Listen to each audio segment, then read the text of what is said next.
بسم اللہ الرحمن الرحیم۔ السلام علیکم ورحمۃ اللہ۔ تمام معزز سامعین و ناظرین کو انفارمیشن پوائنٹ کے پلیٹ فارم پر خوش آمدید۔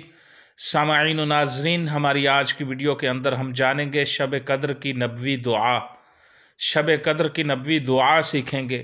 رمضان المبارک کے آخری عشرے میں طاق راتوں میں آنے والی شب قدر کی دعا۔ سامعین و ناظرین، جامع ترمذی میں روایت مروی ہے، ام المؤمنین سیدہ عائشہ صدیقہ رضی اللہ عنہا نے پوچھا، اے اللہ کے رسول، اگر مجھے یہ رات نصیب ہو جائے تو میں کیا دعا مانگوں؟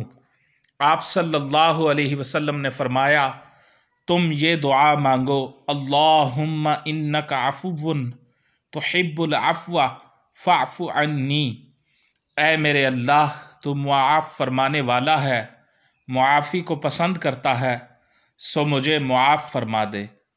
جامع ترمذی کی روایت ہے، ام المؤمنین سیدہ عائشہ صدیقہ رضی اللہ عنہا نے پوچھا، اے اللہ کے رسول، اگر مجھے یہ رات نصیب ہو جائے تو میں کیا دعا مانگوں؟ یعنی اگر مجھے شب قدر نصیب ہو جائے تو میں کیا دعا مانگوں؟ آپ صلی اللہ علیہ وسلم نے فرمایا، تم یہ دعا مانگو، اللہم انک عفو تحب العفو فاعف عنی۔ اے میرے اللہ، تو معاف فرمانے والا ہے، معافی کو پسند کرتا ہے، سو مجھے معاف فرما دے۔